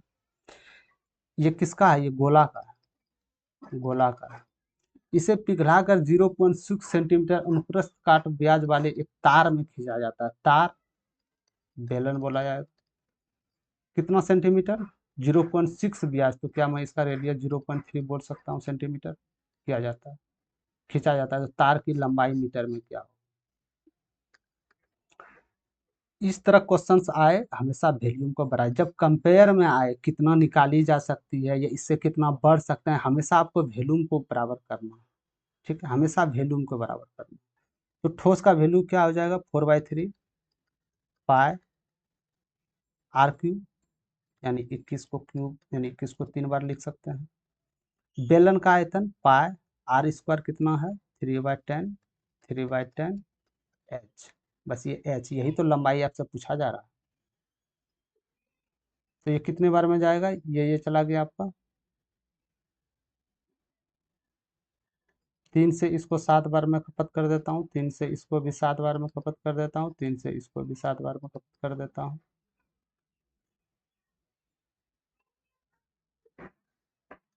क्या एच बराबर मैं यहाँ से लिख सकता हूँ 7 गुना 7 गुना 7 गुना 4 गुना 100। यूनिट डिजिट पे खेल होगा, देख लेते हैं। 7 7 49, 9 हो गया, 9 7 63, 3 4 तिया 12, यानी इकाई अंक पे 2 आएगा, इकाई अंक पे 2 आएगा, आएगा ना। अब गुना 100, इकाई अंक पे 2 2 2 है, ये दोनों तो ऑप्शन नहीं है, उसको ये बात जान गई, ये दोनों में कोई हो सकते हैं, वो भी लगभग में। ठीक है, तो इसको हम कैलकुलेशन कर ही लेते हैं। 7 का क्यूब कितना हो जाएगा? 343 होता है ना, 343। 343 गुना 400 करना है, कितना हो जाएगा? 1 4 16 1 17, मात्र 2 डिजिट निकालना है, यानी 72 हो गया, यानी 1372 किस में आया ये मेरा? सेंटीमीटर में आया। आंसर किस में खोज रहा है? मीटर में खोज रहा है। मीटर क्या हो जाएगा? सेंटीमीटर को मीटर में बदलने के लिए 2 जीरो उड़ा दीजिए, 1372 इसका आंसर है। ठीक है, आपको पहले इसको मीटर में नहीं बदलना, आंसर सब सेंटीमीटर में निकाल लेना है, फिर इसके बाद आपको मीटर में बदलना, इसके आपको सहूलियत प्राप्त हो। ठीक, चलते हैं अगले क्वेश्चन की ओर। एक्स वाई का मान 10 दिया गया है, एक्स वाई का गुणनफल 16 दिया गया है, एक्स पे पावर 4, एक्स पे पावर 4 प्लस वाई पे पावर 4, क्या होगा ये आपको बताना है, क्या होगा।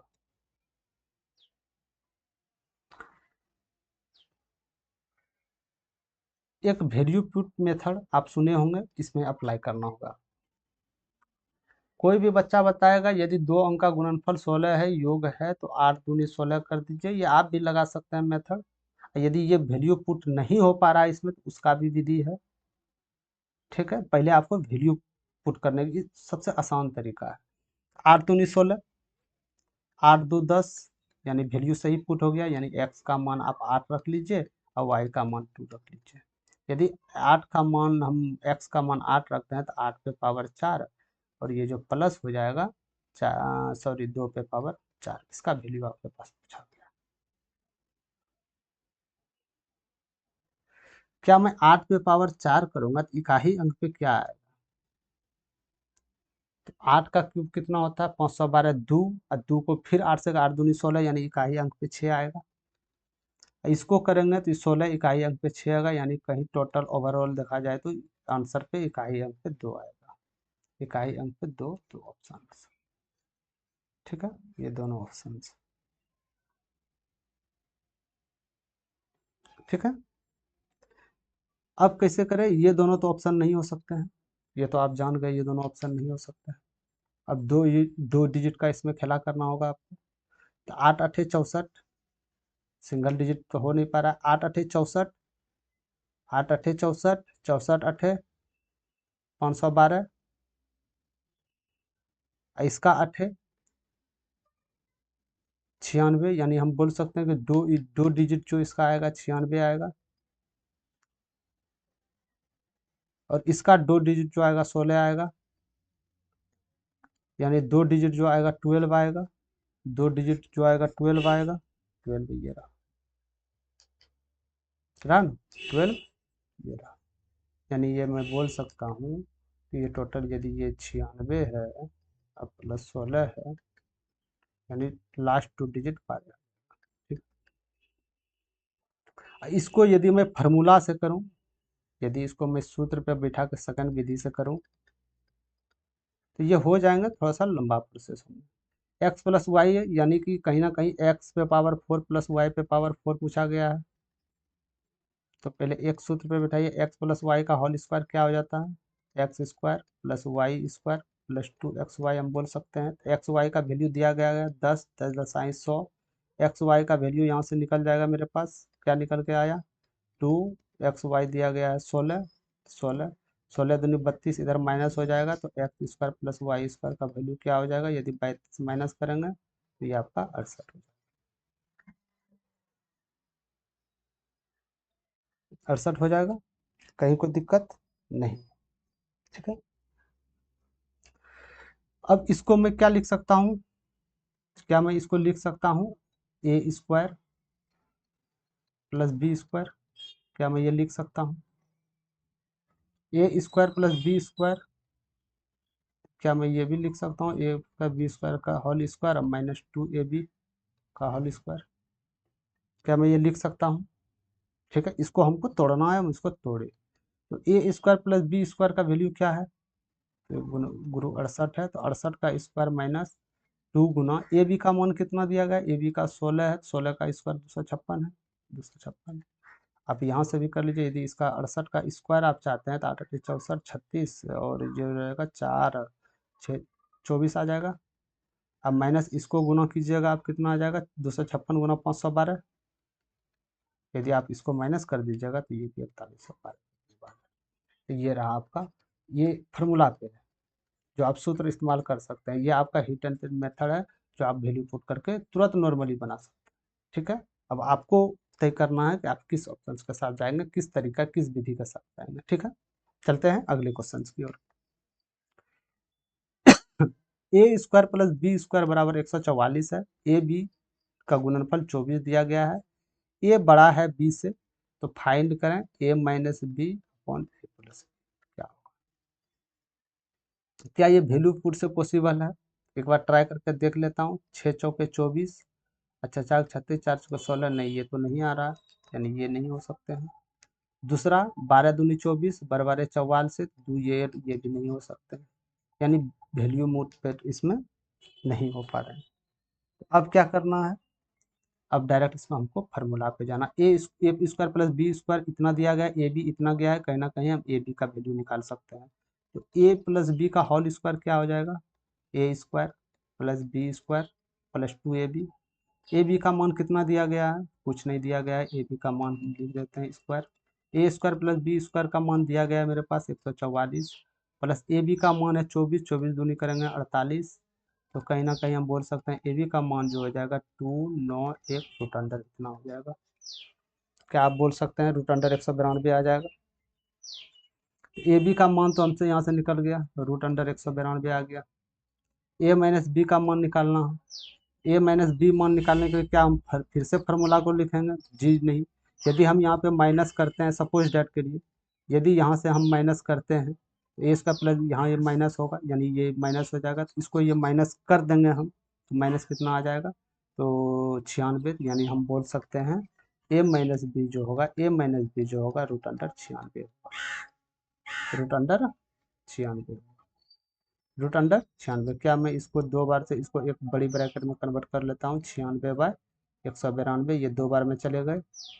क्या मैं लिख सकता हूँ 1/√2? ये आपका आंसर है। 1/√2 कहाँ है? ये है। ठीक है। यदि वैल्यू पुट नहीं हो रहा है तो आपका ऑप्शन कुछ नहीं है, बस ये ऑप्शन से फार्मूला पुट कीजिए, निकाल लीजिए। यहाँ से ए माइनस बी हम फार्मूला निकालते नहीं, क्योंकि ए माइनस बी जानते हैं, यदि इसमें प्लस जुटा है तो इस जगह सिर्फ माइनस होगा, दो संख्या में माइनस होगा, यहाँ से ए माइनस बी मेरा वैल्यू निकल जाएगा। ठीक है, ये आपका उत्तर था। चलते हैं अगले क्वेश्चन की ओर और लास्ट क्वेश्चन की ओर। 10.6 मीटर लंबाई एक सीढ़ी दीवार के सहारे झुली हुई है, ये जमीन के साथ 30 डिग्री का कोण बनाती है, सीढ़ी दीवार पर कितनी ऊंचाई तक पहुंचती है? इतना मीटर एक सीढ़ी है, 10.6 मीटर का सीढ़ी है जो एक दीवार के सहारे झुकी हुई है। तो ये मान लेते हैं हम दीवार है, दीवार भी टेढ़ा होते जा रहा है यार। ये मान लेते हैं दीवार है, दीवार है ये इसका पिक पॉइंट है। यहाँ से एक सीढ़ी लटक रही है, ऐसे सीढ़ी को लटका दे रहे हैं। ये जो बोल रहा है सीढ़ी, ये 10.6 मीटर का है सीढ़ी। ठीक है, 10.6 मीटर है झुकी है। ये जमीन के साथ 30 डिग्री का कोण बनाते, कहीं ना कहीं हम बोल लेते हैं ये मेरा जमीन है, इसके साथ ये 30 डिग्री का कोण बना रहा है। तो ये समकोण है, ये तो ऑटोमेटिक 90 डिग्री हो जाएगा, ये ऊपर का वैल्यू 60 डिग्री आ जाएगा। ठीक। यदि एक समकोण त्रिभुज का निर्माण करें, यदि ये आपका 90 डिग्री हो, या आपका 60 डिग्री हो, या आपका 30 डिग्री हो, 30 डिग्री के सामने वाली भुजा ए होती है, 90 डिग्री वाला सामने की भुजा 2a और 60 डिग्री सामने की भुजा a√3। तो ये कैसे निकला? तो इसका विस्तृत अध्ययन प्रीवियस वीडियो में हम कर दिए गए हैं। ठीक है, ये साइन थीटा पे होता है, साइन थीटा बराबर लंब बटे कर्ण, यानी लंब बटे कर्ण से यहाँ से हाफ निकाल लिए हम। ठीक है, इसको हम बता देते हैं लास्ट में, पहले इसका कर लेते हैं। ठीक है, तो 90 डिग्री के सामने भुजा क्या है? 10.6। तो हम जानते हैं 90 डिग्री के सामने भुजा 2a होता है, 2a बराबर कितना है? 10.6। क्या मेरा यहाँ एक ए का वैल्यू निकल जाएगा 5.3। किसका पूछा गया है? तो पूछा गया है सीढ़ी की ऊंचाई क्या होगा, कहीं ना कहीं इसका पूछा गया है सीढ़ी का ऊंचाई। तो 30 डिग्री के सामने एक भुजा हमेशा ए होता है, ए का वैल्यू निकला हुआ 5.3, तो ये 5.3 हो जाएगा, आंसर इज करेक्ट। समझ गए? कहीं कोई दिक्कत नहीं होनी चाहिए। अब बात कर लेते हैं ये कहाँ से आए, कहाँ से। सॉरी ये हट गए, इसको मैं एक बार फिर से बना लेता हूँ। ये 30 डिग्री था, ये 90 था, ये 60 था, ये 10.6 था, तो ये 5.3 यहाँ से तो आप जान गए। ठीक है, यदि एक समकोण त्रिभुज है, यदि ये 30 है, यदि ये 60 है, यदि ये 90 है, ये कितना हो जाएगा? क्या मैं बोल सकता हूँ साइन थीटा होता है, साइन 30 डिग्री का मान हमको लिखना, ये 30 डिग्री, ये सामने वाली भुजा क्या होता है? लंब बटे कर्ण। तो साइन 30 डिग्री का मान हाफ, यानी लंब बटे कर्ण। तो यदि लंब को मैं ए मानूँ, लंब को ए मानूँ, तो ये 2a हो जाएगा, ये 2a हो जाएगा, यानी कटाएंगे तो हाफ के बराबर होगा। यानी लंब को यदि a मानूँ तो ये कर्ण जो हो जाएगा 2a, कर्ण की भुजा जो हो जाएगा 2a हो जाएगा, 2a हो जाएगा। बस यहाँ से आप आधार निकाल लीजिए, कर्ण इस कर्ण बराबर ऊंचाई का स्क्वायर माइनस आधार का स्क्वायर, रूट अंडर कर लीजिए, यहाँ से आपका √3a निकल जाएगा। बस इसी को तो मैंने लिखा है यहाँ पे डायरेक्टली। यदि आप इसको इस तरह करके रखते हैं तो ये मुँह से भी आप सोल्यूशन कर सकते हैं। ठीक है, तो आज का क्वेश्चन यहीं तक था दोस्त। यदि आपको इस क्लास का पीडीएफ चाहिए, फुल पीडीएफ चाहिए एनालिसिस के साथ, वो पीडीएफ आपको ज्वाइन करना होगा टेलीग्राम पे, तभी आप पीडीएफ उठा सकते हैं। ज्वाइन कीजिए और टेलीग्राम पीडीएफ, और इसका लिंक जो है टेलीग्राम का लिंक हम डिस्क्रिप्शन में दे देंगे। ठीक है, वहाँ से आप पीडीएफ डाउनलोड बिल्कुल मुफ्त में आप कर सकते हैं। कोई भी गवर्नमेंट जॉब का नोटिस हो या कोई भी अपकमिंग वीडियो, सबसे पहले हम टेलीग्राम चैनल पे शेयर करते हैं, टेलीग्राम चैनल को फॉलो जरूर करें। ठीक है, यदि आप लोग को सेशन पसंद आ गया हो तो सेशन को लाइक जरूर कीजिएगा, आप लोग करते नहीं हैं। सेशन को लाइक कर दें और शेयर कर दें न्यू बच्चा के लिए, जो तक पहुंच जाए उसका बेस तैयार हो जाए। ठीक है, बाकी बात, अभी तक आप चैनल को सब्सक्राइब नहीं किए हैं तो जरूर कीजिए। चैनल को सब्सक्राइब करने के बाद आपको पता पता चल जाएगा कि आपका बूस्ट किस ओर है। ठीक है, और से बिल्कुल अलग आपको यहाँ से सॉल्व कराया जाएगा, बिल्कुल जादुई तरीका से, जिस तरह नाम पड़ा है मैजिक उसी तरह आपको सॉल्व मिल जाएगा। ठीक है, तो थैंक यू वेरी मच। आज क्लास यहीं तक, मिलते हैं कल नेक्स्ट क्लास में। अभी के लिए इतना ही। जय हिंद।